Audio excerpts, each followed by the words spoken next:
Yos nakama, selamat datang di Lifestyle Anime. One Piece Chapter 1015 sudah rilis versi bajak lautnya. Meskipun masih berbahasa Ara-ara Yamete Kudasai. One Piece Chapter 1015 mendapatkan judul Chain, atau jika dilokalisasikan akan memiliki arti rantai. Namun jika kita melihat penulisan dalam kanji Jepangnya, maka judul pada chapter kali ini secara makna akan memiliki arti ikatan. One Piece Chapter 1015 kembali mendapatkan jatah cover page. Oda menggambarkan Shenor Pink yang sedang ditimang-timang layaknya bayi oleh seekor burung bangau. One Piece Chapter 1015 diawali dengan memperlihatkan Luffy yang sedang tenggelam di dalam lautan Wano Kuni.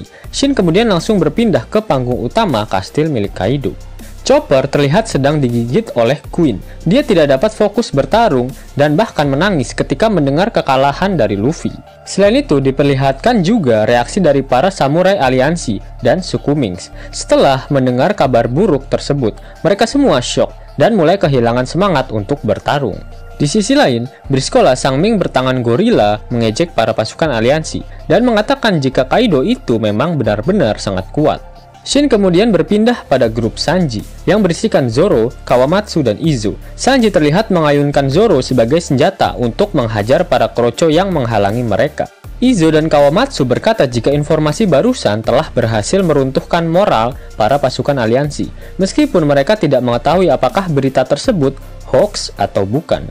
Shin kemudian kembali berpindah ke panggung utama. Queen mengatakan jika dia sudah selesai bermain-main dengan Chopper. Di sisi lain, Perorin si permen sugus mengeluarkan teknik baru yang dinamakan hujan permen sugus, di mana Perorin menembakkan anak panah yang terbuat dari permen dengan jumlah yang sangat banyak ke arah atas, sehingga mengenai semua orang yang ada di dalam ruangan tersebut. Berbarengan dengan hujan anak panah, Queen pun menyerang Chopper, di mana gigi taring robot tajam muncul dari gigi gupis milik Queen. Namun tiba-tiba Sanji muncul dan menendang wajah Queen menggunakan teknik double jambe miliknya hingga mematahkan seluruh taring robot yang ada di dalam mulut Queen. Dalam 2 halaman penuh diperlihatkan dengan epic Sanji yang mengeluarkan teknik baru yang dinamakan rotisserie.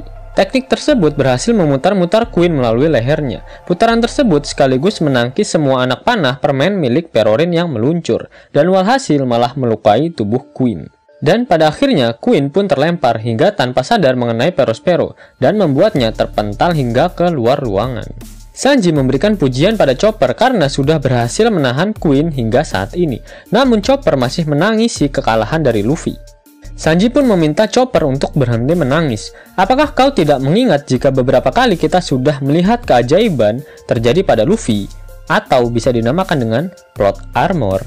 Sanji kemudian menendang beban yang sedang dia bawa kepada Chopper dan meminta dia untuk merawatnya. Sanji pun berkata jika orang ini bisa disembuhkan, maka dia akan lebih berguna karena kekuatannya setara dengan 10 orang pria.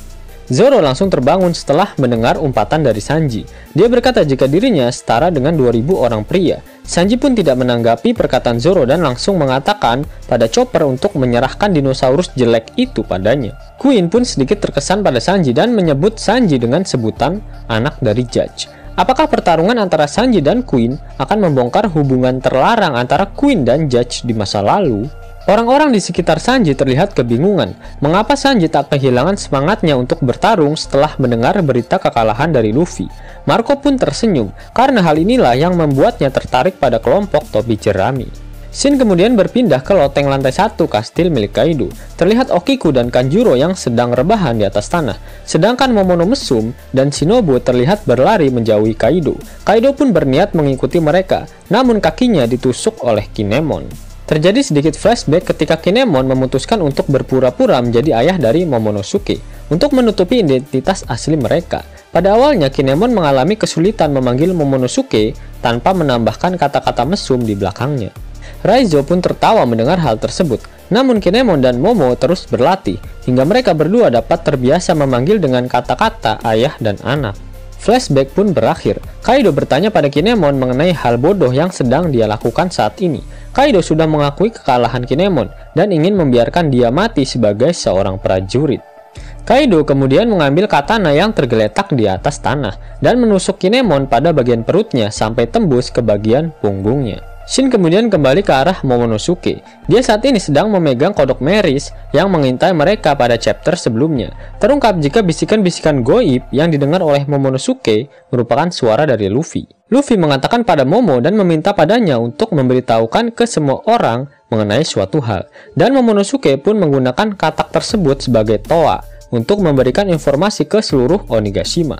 Momonosuke pun memulai kultumnya. Di sini Momono mesum. Aku ingin meneruskan pesan dari Luffy pada kalian semua. Luffy saat ini masih hidup dan dia mengatakan jika dia sebentar lagi pasti akan kembali. Jadi tolong teruslah bertarung. Aku tahu hal ini akan sulit dan menyakitkan, tapi tolonglah tetaplah bertarung. Setelah Momonosuke mengatakan kultumnya, terlihat reaksi dari para pasukan aliansi yang mulai bersemangat. Diperlihatkan kakek Sugiono cabang Wano, Hyogoro sang kembang, beserta salah satu bos Yakuza. Kemudian Yamato, Raizo yang saat ini masih bertarung dengan Fukurokuju, kemudian Jinbe yang terlihat tersenyum. Kita juga diperlihatkan Luffy yang berbicara dengan Momo dalam keadaan tak sadarkan diri, sembari menyelam minum air, alias kelelep. Sebagai kata penutup, Momonosuke mengatakan jika Luffy benar-benar akan meneposkan bokong milik Kaido dan mengalahkannya. Setelah perkataan penutup dari Momonosuke, terlihat ekspresi semangat dari seluruh pasukan samurai aliansi, sehingga meningkatkan keinginan mereka untuk kembali bertarung. Franky pun tersenyum, dan Chopper menangis bahagia. Brook dan Robin sangat percaya diri dengan pertarungan mereka. Kid pun juga terlihat tersenyum. Wushu terlihat marah, sedangkan King memandang ke arah semua orang.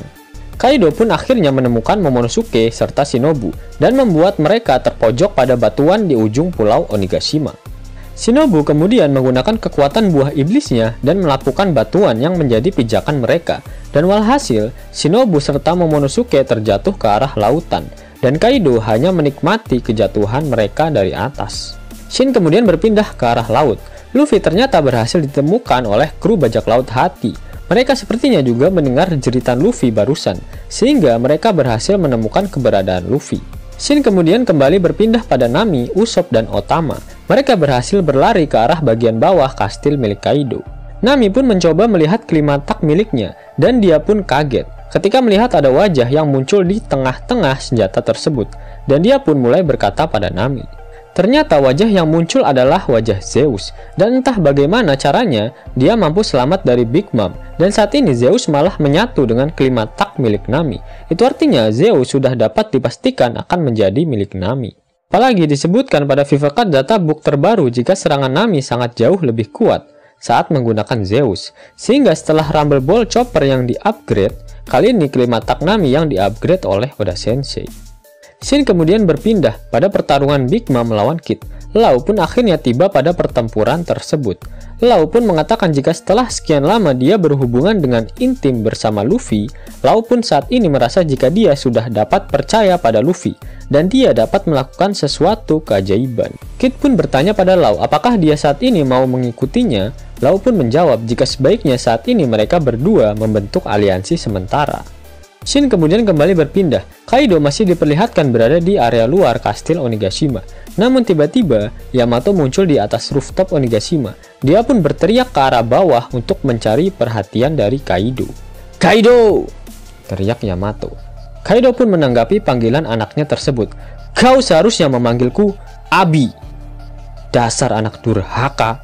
Yamato pun menegaskan jika dia di sini untuk memutuskan hubungan tersebut. Di akhir manga One Piece chapter 1015, Oda Sensei tak mengeluarkan kata-kata mutiaranya. Itu artinya minggu depan One Piece tidak libur. Yos nakama, itulah rangkuman dari manga One Piece chapter 1015. Jika nakama menyukai video ini, jangan lupa klik like, share, dan subscribe channel ini ya, agar nakama semua tak ketinggalan info menarik seputar One Piece. Arigato!